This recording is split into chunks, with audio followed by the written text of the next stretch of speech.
नमस्कार विद्यार्थी मित्रांनो, स्वागत तुमचं पुन्हा एकदा आपल्या या यूट्यूब चॅनलवर आणि या व्हिडिओ लेक्चर सिरीजमध्ये.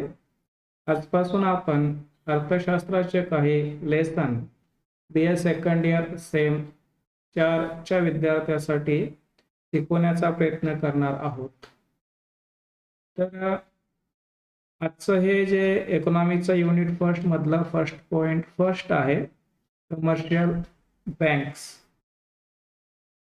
यामध्ये आपण कमर्शियल बँक म्हणजे आपल्या ज्या व्यापारी बँका आहेत त्याबाबतची काही ओव्हरऑल इन्फॉर्मेशन पाहणार आहोत.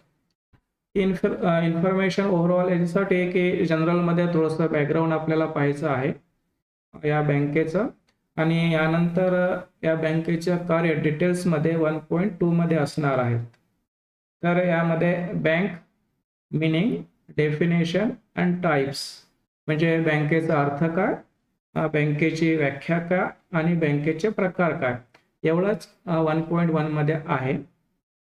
तर आपण हे जरा समजून घेण्याचा प्रयत्न करणार आहोत आजच्या या व्हिडिओ लेक्चरमध्ये. तर शॉर्टपर्यंत व्हिडिओ लेक्चर पहा, पुन्हा पहा आणि नक्कीच तुम्हाला हे परीक्षेमध्ये लिहिण्यासाठी आणि एकंदरीत बँकेचं कार्य समजण्यासाठी उपयोगाचं होईल.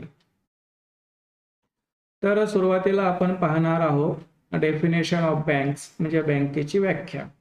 तर खूप साऱ्या व्याख्या आहेत बँकेच्या वेगवेगळ्या तज्ञांनी दिलेल्या, पैकी आपण 3 व्याख्या या ठिकाणी पाहणार आहोत.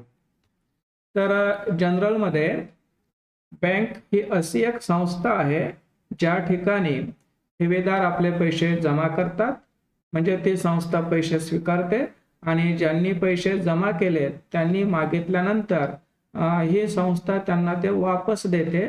अशा प्रकारे पैसे स्वीकारणे आणि मागितल्यावर परत करणे हे कार्य ज्या ठिकाणी चालते त्याला बँक असं म्हणतात, असं आपल्याला जनरलमध्ये म्हणता येईल. थोडंसं डीपमध्ये जर पाहतो म्हटलं आपण तर हार्टची एक व्याख्या आहे. तो असा म्हणतो, अधिकोष म्हणजे अशी व्यक्ती जी आपल्या सामान्य व्यवहारात पैसे स्वीकारते आणि ज्यांच्याकडून किंवा ज्यांच्या खात्यावर पैसे जमा होत असतील त्यांचे चेक्स स्वीकारून पैशाची परतफेड करते. हे ज्या ठिकाणी होते त्याला बँक असं म्हणतात.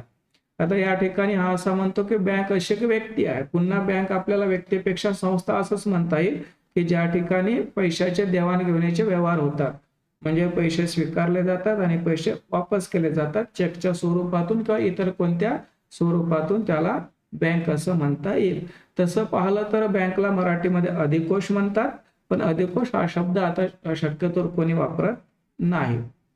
त्यानंतर तिसरी व्याख्या आहे बँकेची, ती केलेली आहे भारतीय बँकिंग कंपनी कायद्यानुसार, आणि ही व्याख्या थोडीशी जास्त महत्वाची आहे कारण ही एक प्रॉपर आहे आपल्या देशातील कायद्यानुसार बँक कशाला म्हणतात त्याबाबतची.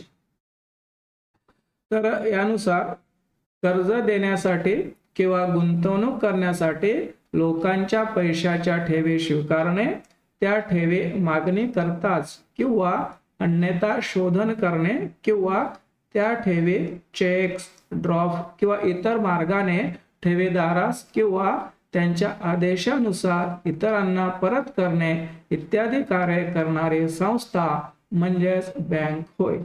तर ही थोडीशी मोठी व्याख्या आहे आणि या 3 पैकी कोणती एक व्याख्या तुम्ही लिहू शकता आणि ह्या व्याख्यावरून आपल्याला नेमका बँक म्हणजे काय लक्षात येईल.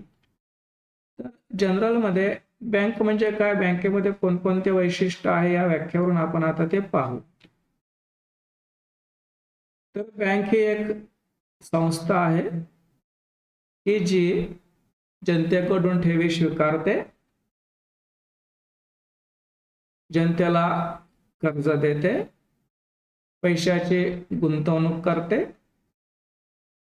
ठेवीदारांचे पैसे त्याला परत करते, चेक, ड्रॉप इत्यादी मार्गाचा वापर करून पैसे परत केले जातात आणि संस्था ही नफा कमविण्यासाठी तयार झालेली असते.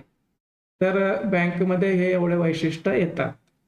कोणकोणते वैशिष्ट्य पुन्हा सांगतो की ही अशी संस्था आहे जी लोकांकडून ठेवीच्या स्वरूपात पैसे स्वीकारते, लोकांना कर्ज देते, आलेल्या पैशाची गुंतवणूक करते, ठेवीदारांनी पैसे मागितले तर त्यांना वापस करते, त्यासाठी ते चेक, ड्रॉप किंवा इतर मार्गाचा अवलंब करते आणि नफा कमवते.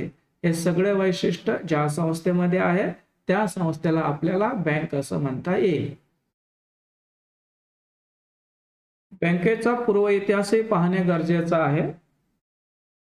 तर सुरुवातीला बँक ही गोष्टच नव्हती, ही संस्थाच नव्हती, कारण या जगात सुरुवातीला पैसाच नव्हता आणि त्यामुळे बँक असणं काही गरजेचंच नव्हतं. सगळ्यात आधी इतिहास असं सांगतो की इटालियन भाषेमध्ये बँको हा शब्द आहे. तिथले लोक एकमेकाला पैसे द्यायचे बेंचवर बसून. पुढे जर्मनीमध्ये BANCK बँक असा शब्द आहे त्या भाषेत. तिथले लोक सुद्धा एकमेकाला पैसे द्यायचे. पुढं थोडंसं काय झालं की सोनाराकडे सोनं जमा करायचं, त्यांच्याकडून काही पैसे घ्यायचे, असं चालायचं आणि या सगळ्या ज्या गोष्टी होत्या याला बँक असं म्हटलं जायचं. तर अशा बँका इतिहासपूर्व काळामध्ये होत्या. पण खऱ्या अर्थानं बँकेची सुरुवात झाली ती इंग्लंडमध्ये 14व्या शतकात. तर हे थोडशा मोठ्या प्रमाणात व्यवहार सुरू झाले इंग्लंडमध्ये 14व्या शतकात आणि मग खऱ्या अर्थानं आपल्याला असं म्हणता येईल की बँका सुरू झाल्या. पुढे आधुनिक युगामध्ये एक विशिष्ट स्वरूपात बँकेची सुरुवात झाली आणि बँकेच्या विकासाला खरी चालना मिळते ते औद्योगिक क्रांतीच्या काळामध्ये आणि जेही आपल्याला माहित आहे की इंग्लंडमध्येच झाली. तर अशा प्रकारे आधुनिक बँकेची सुरुवात इंग्लंडमध्ये झाली असं आपल्याला म्हणता येईल. हा झाला बँकेचा पूर्व इतिहास. कधी कधी हा पण प्रश्न असतो परीक्षेमध्ये, पण कधी कधी असतो, तर हे पॉइंट्स आणि यावर आपल्याला थोडंसं विश्लेषण करता आलं पाहिजे. आता आपण पाहणार आहोत बँकेचे प्रकार, टाइप्स ऑफ बँक्स. पण बँकेचे प्रकार आपण इन जनरल सामान्यपणे पाहणार आहोत वरवरचे, कारण याच्या पुढच्या युनिटमध्ये आपल्याला थोडंसं डीप पाहायचं आहे. तर जनरलमध्ये बँकेचे आपण या ठिकाणी प्रकार पाहणार आहोत. पहिला प्रकार आहे व्यापारी बँक, ज्याला इंग्लिशमध्ये कमर्शियल बँक असं म्हणतात. याच्यामध्ये दोन बँका येतात व्यापारी बँकामध्ये. एक सार्वजनिक क्षेत्रातील व्यापारी बँक म्हणजे पब्लिक सेक्टर मधली, आणि दुसरी खाजगी क्षेत्रातील व्यापारी बँक म्हणजे प्रायव्हेट लोकांची व्यापारी बँक. हे झाले व्यापारी बँकेचे दोन प्रकार. त्यानंतरचा प्रकार येतो औद्योगिक बँका, इंडस्ट्रियल बँक असं म्हणतात. याच्यात पण दोन प्रकार आहेत. एक आहे भारतीय औद्योगिक विकास बँक, ज्याला IDBI असं शॉर्ट मध्ये म्हणतात, आणि industrial development bank of India असं तिला म्हटलं जातं. औद्योगिक बँक मध्ये दुसरी बँक येतं ती आहे भारतीय लघु उद्योग विकास बँक, ज्याला SIDBI म्हणजे small industrial development bank of India असं म्हटलं जातं. तर त्यानंतर आणखी बँकेचे प्रकार आहेत. शतकी बँक आहेत आपल्याकडे, भूतारण बँक ज्याला कोऑपरेटिव्ह बँक असं म्हणतात, बचत बँक आपल्याकडे आहे, सेव्हिंग बँक म्हणतात, ग्राहक बँक आपल्याकडे आहेत, विनिमय बँक आपल्याकडे आहेत, मध्यवर्ती बँक ज्याला RBI म्हटलं जातं, आणि आंतरराष्ट्रीय बँक ज्याला इंटरनॅशनल बँक असं म्हटलं जातं. तर या सगळ्या प्रकारच्या बँक भारतात आहे आणि विदेशातही आहेत. यापैकी काही बँक महत्वाच्या आहेत आणि काही बँक काही तेवढ्या महत्वाच्या नाही. पुन्हा एकदा या 1.1 युनिट 1 मध्ये आपण हे डिटेल्स नाही पाहणार आहोत, ओव्हरऑल माहिती आपण वरवरची पाहणार आहोत, कारण 1.2 मध्ये हे आपल्याला डिटेल्स शिकायचं आहे. तर आता आपण ह्या ज्या व्यापारी बँका आहेत त्याचे प्रकार जे आपण पाहिले त्याला थोडंसं व्यवस्थित समजून घेण्याचा प्रयत्न आपण करणार आहोत. तर जसं आपण पाहिलं होतं, पहिली जी बँक आहे त्याला म्हणतात सार्वजनिक क्षेत्रातील व्यापारी बँक.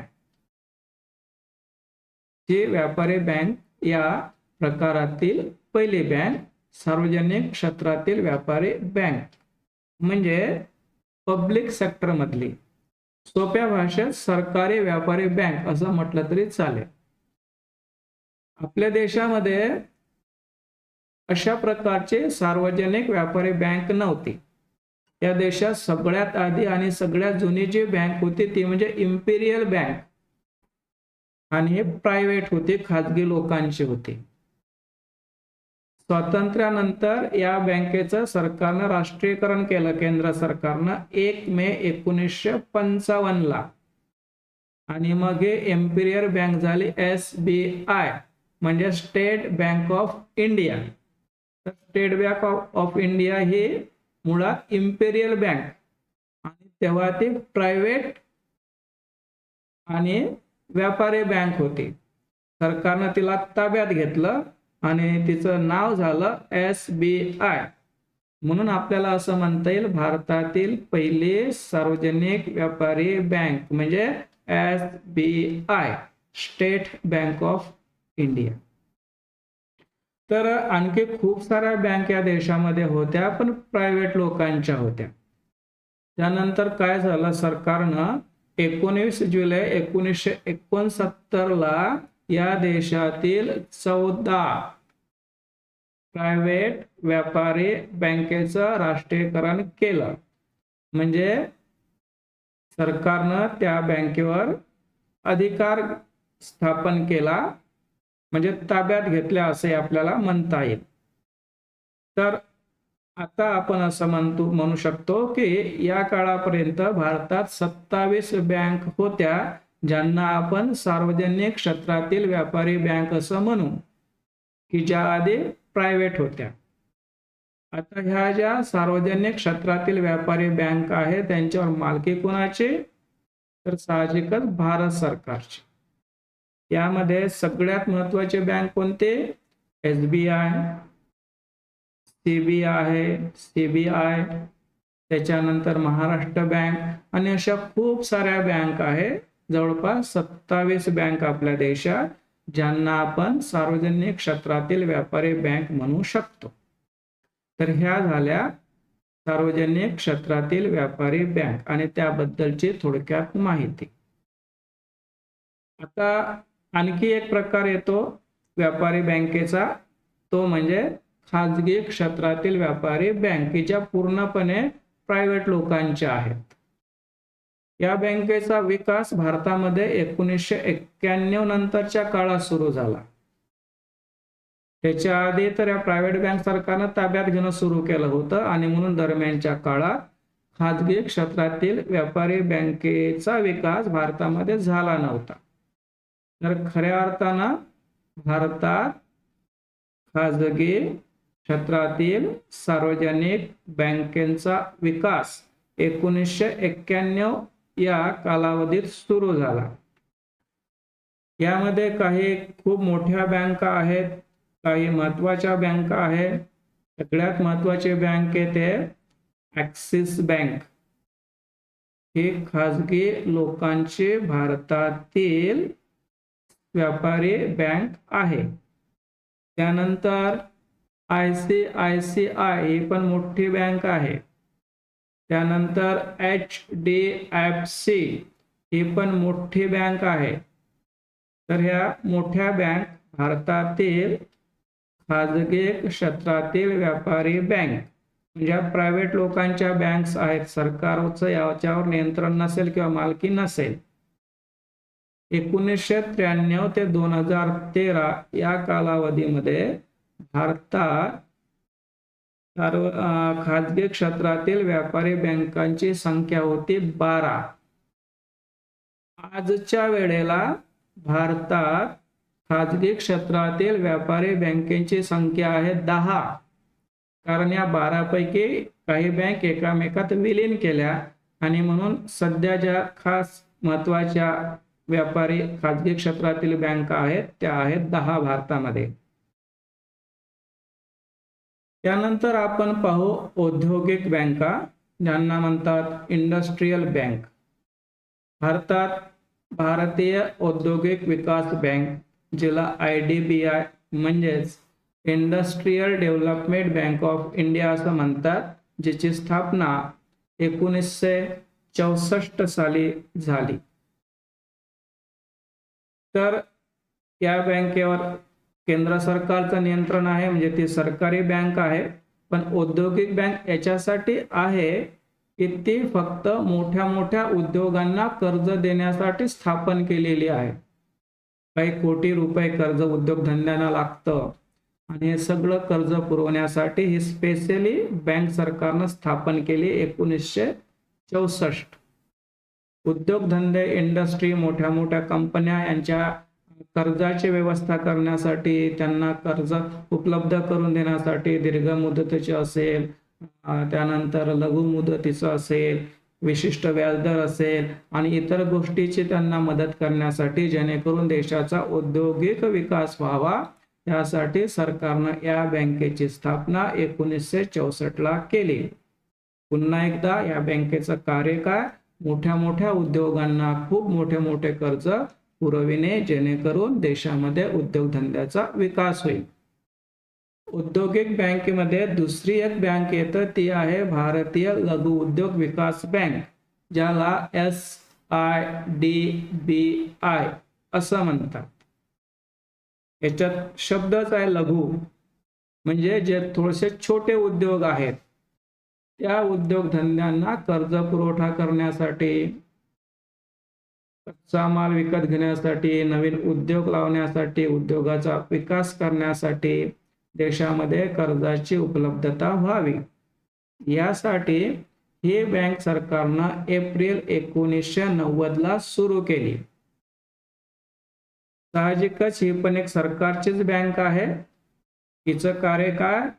तर लघु उद्योगांना कर्ज पुरवठा करणे, पुनर्वित्त पुरवठा करणे, म्हणजे कर्जाची परतफेड केली नाही तर पुन्हा दुसरं कर्ज देऊन आधीचं कर्ज परतफेड करण्यासाठी मदत करणे, विनिमय बिलाची फेरवटावणी करणे, म्हणजे एखाद्या बँकेचं कर्ज एखादी उद्योगधंदा देत नसेल तर ते कर्ज बँकेच्या माध्यमातून देणं. थोडक्यात उद्योगांना कर्ज देण्यासाठी ज्या बँका सरकारनं स्थापन केल्या त्यांना म्हणता येईल औद्योगिक बँका. या अंतर्गत दोन बँका आहेत. पहिली बँक भारतीय औद्योगिक विकास बँक IDBI, जे मोठ्या मोठ्या उद्योगांना कर्ज देते, आणि दुसरी बँक भारतीय लघु उद्योग विकास बँक, जे थोडेसे छोटे कर्ज देते छोट्या उद्योगांना. त्यानंतर आता थोड्याशा छोट्या छोट्या बँक येतात. शेतकी बँक, शेतकऱ्यांनी एखादी बँक सुरू केली, शेतीला कर्ज पुरवठा करण्यासाठी ही बँक असते. भूधारण बँका, शेतकऱ्यांच्या जमिनीवर कर्ज देणे, लागवडीसाठी, कुंपण करण्यासाठी, शेताचा विकास करण्यासाठी, अशा प्रकारची पण बँक भारतामध्ये आहे, पण आता सध्या या बँकेचं महत्त्व कमी झालेलं आहे. सहकारी बँका विशेषतः महाराष्ट्रामध्ये या खूप आहे, ज्यांना आपण कोऑपरेटिव्ह सोसायटी असं म्हणतो. प्रत्येक तालुका आणि तालुक्यापेक्षा छोट्या गावामध्ये ह्या बँका आहेत.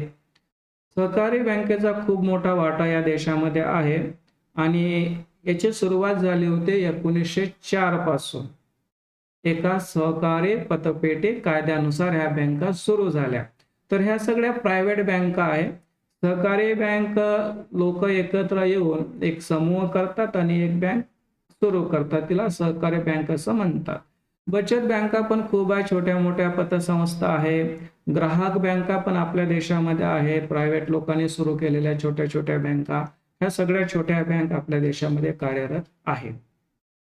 थोडीशी महत्वाची म्हटल्यापेक्षा खूप महत्वाची बँक आहे, ते म्हणजे विनिमय बँक, जिला फॉरेन एक्सचेंज बँक असं म्हणतात.